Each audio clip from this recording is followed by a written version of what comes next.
up, y'all? Nicki Minaj is back on X, and she's coming for Jay-Z. So in a series of tweets, Nicki Minaj is claiming that Jay-Z owes her 100 to 200 million. Turns out Jay's name doesn't just pop up in greatest rapper debates. It also pops up in a long list of people who swear he's quietly stepped on careers, blocked opportunities, or moved in ways that felt calculated. And when fans talk about Jay messing with other rappers' bags, they're not always talking about a direct diss track. Sometimes it's the kind of power play you only notice when you're already on the outside looking in. Because the bigger Jay-Z got, the more his wins started creating enemies in places you wouldn't expect: old peers, label legends, former friends, and even artists who once treated him like a hero. And the wild part is, a lot of these stories don't start with hatred. They start with respect, and then something shifts. One decision, one phone call that never comes, one door that suddenly closes. So before we even get to the biggest names, just understand this. The Jay-Z smoke isn't one single beef, it's a pattern. And once you see the pattern, the Nas situation stops looking like an exception and starts looking like the blueprint. But for me, I mean, Jay, you gotta remember, he didn't want 50 at the Super Bowl. That was crazy. I'm like, wait, Jay didn't want 50 at the Super you didn't Bowl? know that? Yeah, he didn't want. I remember Eminem pushed for it. That was some haters. Yeah, I remember Eminem was like, I'm not gonna do it unless 50 does it. Dame calling Jay a supervillain sounds funny until you realize how many people describe the same vibe in different words. Cold, strategic, and always playing 3 moves ahead. And that's why the first real op people bring up isn't somebody random, it's Nas. Because if you want the origin story of why Jay-Z became a lightning rod for resentment, you have to go back to when he was still proving himself. And Nas was already treated like rap royalty. Back in 1996, Nas was supposed to slide through and guest on Jay's debut, Reasonable Doubt. But the story goes he never showed up, no call, no apology, just a ghost. And something about that flipped a switch. Because in that era, a no-show wasn't just disrespect, it was a statement. Like, I don't take you serious. And whether Nas meant it like that or not, that's how it landed. From there, it wasn't loud at first. It was little shots, little tension, little moments that kept stacking. And by 1997, when Jay started talking like he was the new king of New York, people didn't just hear confidence. They heard a challenge. Especially with Biggie gone, the crown felt like sacred ground, and Jay was walking toward it like it was already his. Then 2001 hits, and the beef stops being subtle. Summer Jam turns into the stage where Jay basically tries to publicly erase Nas, performing Takeover in front of thousands like he's closing the book on him for good. But Nas didn't fold. He came back with Ether, and that record didn't just win the battle, it changed the culture. It became a word people used to describe getting embarrassed beyond repair. Jay fired back with Super Ugly and went way too personal, bragging about Nas's baby mom. And it got so messy that even Jay's own mom called a radio station and told him to apologize. That's how you know it crossed the line. A lot of fans still argue about who won, but the bigger point is this: Jay didn't just have beef. He had enemies who wanted to see him humbled. And Nas wasn't the only one. Because if Nas was the threat on the lyrical side, the next guy came for Jay in a different way. Numbers, money, dominance, and he made sure Jay never forgot it. 5 ans. Look, when Jay signed his contract, the big one was with Beyonce. When he signed that contract, the marriage contract, he got trophies. Now those trophies, those fucking trophies came rolling in, buddy. Now, if Nas almost took Jay's crown in bars, 50 Cent is the one who made Jay look vulnerable in the one place Jay hates looking vulnerable, the marketplace. Because with 50, it wasn't just who raps better, it was who runs the game. And Fifth built an entire persona around being the guy nobody could outmuscle. The tension really starts bubbling around 1999 when 50 drops How to Rob, basically fantasizing about running down on everybody, including Jay. It's a joke record, but it's also a signal. I'm not scared of you. Jay shoots back at Summer Jam with that line everyone remembers. I'm about $1, what the F is 50 cents? And on the surface it's just a bar, but it sticks because it frames 50 like he's small. Except 50 didn't stay small. Behind the scenes they even had moments of respect, even toured together, and for a second it looked like it might just be competitive energy. But then 50 went nuclear commercially. Get Rich or Die, Tryin' comes out and the numbers are insane, so insane that it shifts the conversation. Suddenly 50 isn't the new guy. He's the center of gravity. And Jay, the veteran, looks like he's watching the game change in real time. And here's the thing about 50. He never lets a stat die. Ever. He's the type to bring up a first-week number like it happened yesterday. And he's been trolling Jay for years, with that exact energy, calling his music golf course music, saying some of Jay's projects are too smart for regular people, accusing him of gatekeeping, and treating Instagram like a full-time job when it comes to throwing shots. Then 50 starts pushing a theory that hits Jay in the ego and the legacy at the same time, that Jay's award dominance Grammys, industry love. The GOAT framing got supercharged by his marriage to Beyonce, not just the music. Whether people believe it or not, that claim is designed to irritate, because it shifts Jay from self-made legend to guy who benefited from the biggest star alive. And that's the theme with 50. He doesn't just compete, he undermines, he reframes, he makes sure the story is never clean. But the next situation is darker, because it's not an outsider clowning you. It's an insider, someone who bled for the team, saying the call never came when it mattered. I don't hate Jay. That ain't what this about. I don't hate him, but damn, dog, that's how you feel. I feel as though you owe me a conversation. Right. That's it. You too big to talk to me?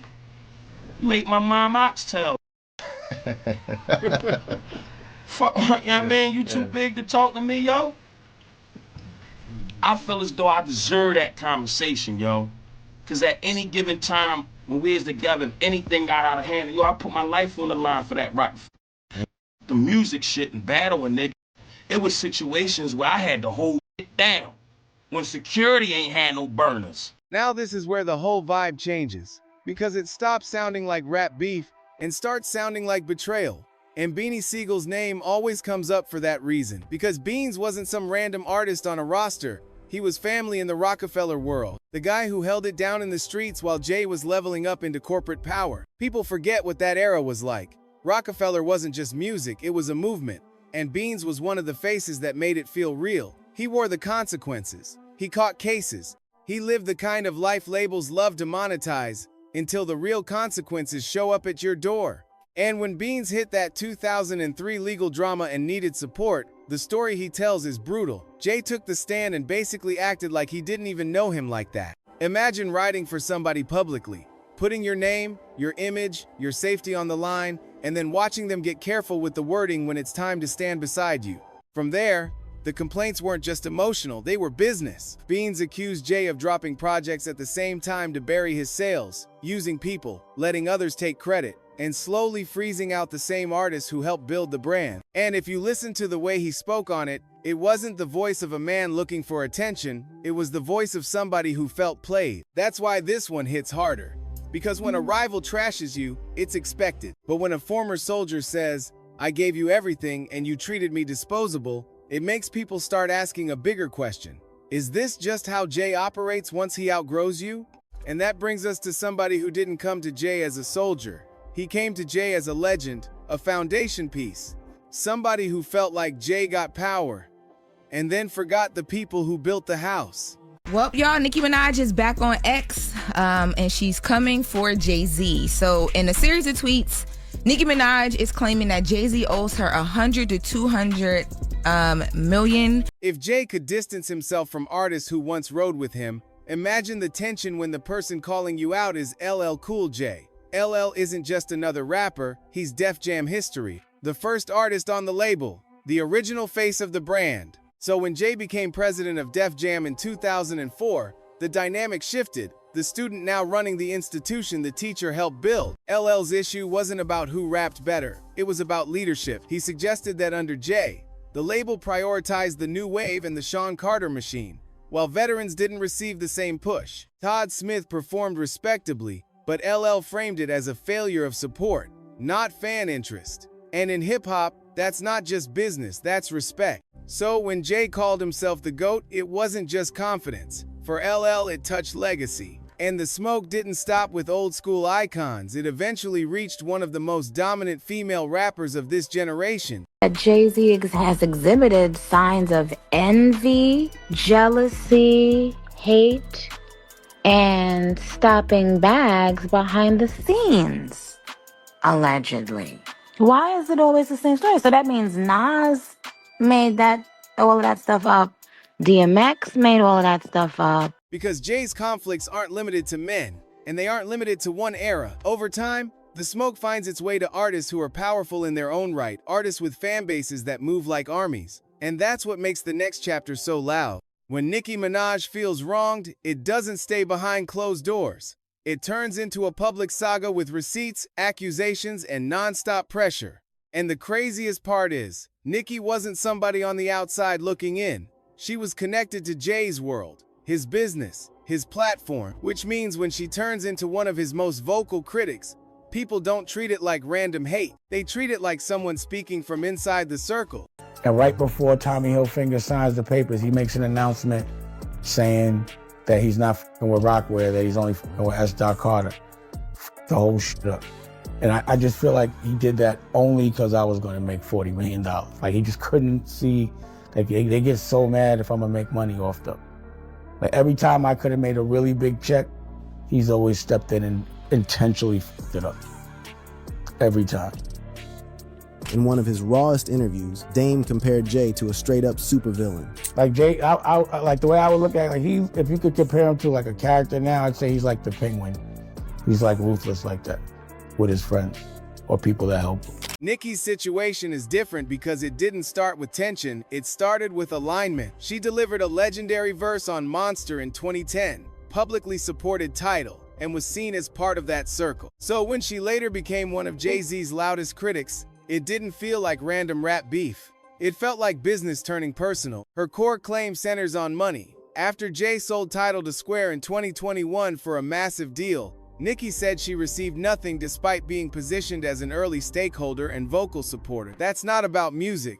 That's about ownership. And fans immediately split over it. But she didn't stop there. She accused Jay's circle, especially Roc Nation leadership, of blackballing her, manipulating charts, influencing awards, and playing industry politics behind the scenes. Then she tied it to larger moments, like the Super Bowl halftime controversy, aiming directly at Jay's influence. Nicki's weapon isn't subtlety, it's pressure, volume, visibility. She speaks like someone who feels cut out, not chasing clout. And long before Nicki went public, someone else had been making similar claims for years.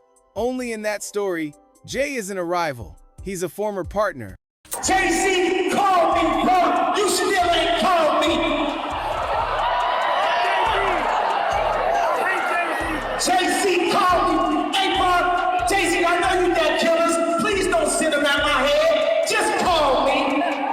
Talk to me like a man. If Jay-Z is sitting on the throne, Dame Dash wants the world to remember he was there when the chair got built. And Dame's anger isn't the type that cools down with time. If anything, it hardens. Because to Dame, this isn't just, we broke up as business partners. It's, you snatched the kingdom while I was still standing in it. Dame frames himself as the engine behind Rockefeller's rise, connecting Jay, building the infrastructure, setting up tours, creating the clothing brand, turning the whole thing into a cultural machine. And at its peak, Rockefeller wasn't just successful, it was powerful.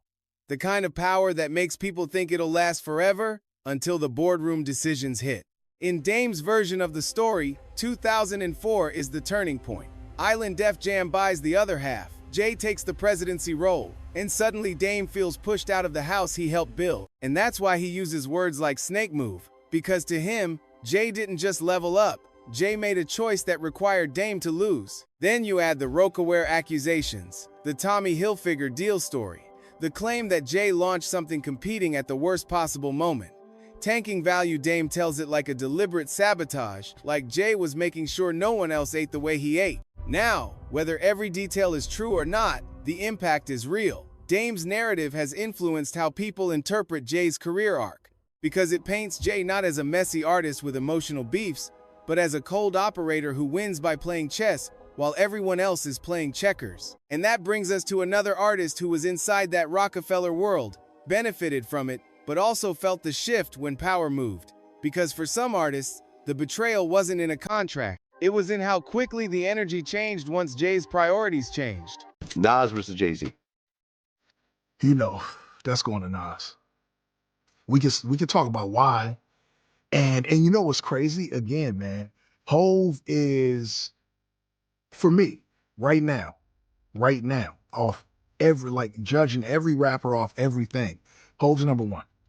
Period. Around the board. He's been around since I don't know how long. The 80s. The 80s. Yeah. And he's been doing his thing. Camron's beef with Jay hits different. It's Harlem energy. Jokes on the surface, tension underneath. Cam signs to Rockefeller, drops big records, becomes a key piece of the brand. For a while, Dipset swagger and Rock money look like a perfect match. But once Jay steps into the Def Jam president role, Cam starts feeling sidelined, like the doors that were open through Dame quietly close. By 2006, it's war mode. Cam throws shots at Jay's image, credibility, even street rumors, turning it from competition into something personal. The swagger jacker angle makes it a style and authenticity battle, not just charts. Jay responds strategically, measured, indirect. Behind the scenes, though, the tension shows up in business moves. Verses pulled, remixes altered, subtle power plays. Years later, they share a stage, and it looks like growth. But some beefs don't end because they're resolved. They end because time moves on. Then there's Kanye. That's not labeled tension, that's family. From mentorship to Watch the Throne dominance, the bond seems solid. Until public rants, missed moments, and that Street Pablo breakdown where Kanye sounded less angry and more hurt. After that rant, the public finally saw Jay respond in a way that felt personal. On Kill Jay-Z, he basically admits the dynamic was unbalanced, money given fast, support not given back the same way. And later, when Jay talks about lines being crossed involving Beyonce and Blue Ivy, you can tell the beef isn't just about business anymore. It's about respect and boundaries. They've had moments where it looked like things got patched up, like Jay hopping on Jail. But their relationship is one of those sagas where the history is too heavy to pretend it's simple. And with Kanye's controversies piling up over the years, the tension never really has room to fully heal. And while Kanye's drama played out on giant stages, some of Jay's longest conflicts lived in a quieter space, subliminal shots, coded lines, style jabs, and that slow burn energy that sits under the surface for years. Mace is a perfect example. Their tension wasn't the loud, obvious kind. It was a drip feed of disrespect, fashion flexes, coded bars, little statements that only insiders would catch. Mace claims the smoke started over a woman connected to Jay's circle and spilled into Rockefeller energy through Dame. Then the drip wars angle hits, where style becomes a proxy battle for status. Mace hears imaginary player as a direct shot. He throws back. Then he leaves rap and the whole thing cools, but not completely. Because years later, the old resentment still pops up in podcast jokes and side comments, keeping the rivalry alive like an old scar. And that leads into another pattern Jay's career shows over and over. Artists who worship him, then try him. The Game is the clearest case. He idolized Jay, built a whole creative era off Jay's influence, and still spent years taking shots like he wanted to prove something to the one man he respected most. The tension starts with little lines people interpret as disses. Then Jay responds in that slick way where he never fully names you, but everybody knows. Game escalates. Jay fires a precise shot, basically saying you're not built like you think. Game keeps swinging. Then later he admits it was reckless, and almost brags about surviving it like it was a rite of passage. And once you see that cycle, admiration turning into resentment, it makes the next beef feel inevitable. Because some artists don't flirt with the line, they run past it. Jim Jones brought a different kind of smoke because it wasn't just about music. It felt like pride, region, and politics wrapped together. If Dipset had issues with Jay's Rockefeller world, Jim was the one who made it loud, aggressive, and impossible to ignore. Stories like the alleged studio incident with Jay's longtime exec get repeated because they symbolize a bigger breakup, Dipset and Rockefeller separating for good, the kind of moment you don't walk back from. Then Jim drops Kingdom Done as a preemptive swing, clowning Jay's retirement talk and framing him like a fraud. Jay responds by flipping Jim's own sound into a Brooklyn statement, basically brushing him off as irrelevant. Jim fires back, making it about ego and respect, even throwing crazy one-liners that go viral because they're so out of pocket you can't unhear them. And for years he keeps shooting mixtape bars, interviews, little jabs until business reality kicks in and he signs a management deal with Roc Nation anyway. Which, honestly, is the most hip-hop ending possible. The bag makes the beef negotiable. But not every conflict stays in rap lanes. Some of them spill into lawsuits, boardrooms, and billion-dollar decisions. Birdman and Lil Wayne's situation ties into Jay because it's not just do they respect him, it's is he trying to poach talent, control platforms, and move pieces like a CEO? There was genuine love at first, Wayne rapping over Jay's beats, calling himself the best rapper alive after Jay retired, collaborations that felt like bridges between generations. But underneath, business tension kept bubbling. The signing rumors, the Def Jam power, the feeling that Jay was making plays behind the scenes. Then you get the Tidal era. Wayne drops a project on the platform, Birdman sues, calling it a desperate move. The lawsuit gets tossed, but resentment doesn't. And then the Super Bowl halftime selection drama pours gasoline on everything again. Because now it's not just music, politics, it's cultural moments, hometown pride, and who gets chosen to stand on the biggest stage. And that's really the story here. Jay-Z isn't just a rapper in these narratives. He's a symbol of power. And when you become that symbol, every business move looks like a chess move, every silence looks like a message, and every win creates somebody who swears they paid the cost.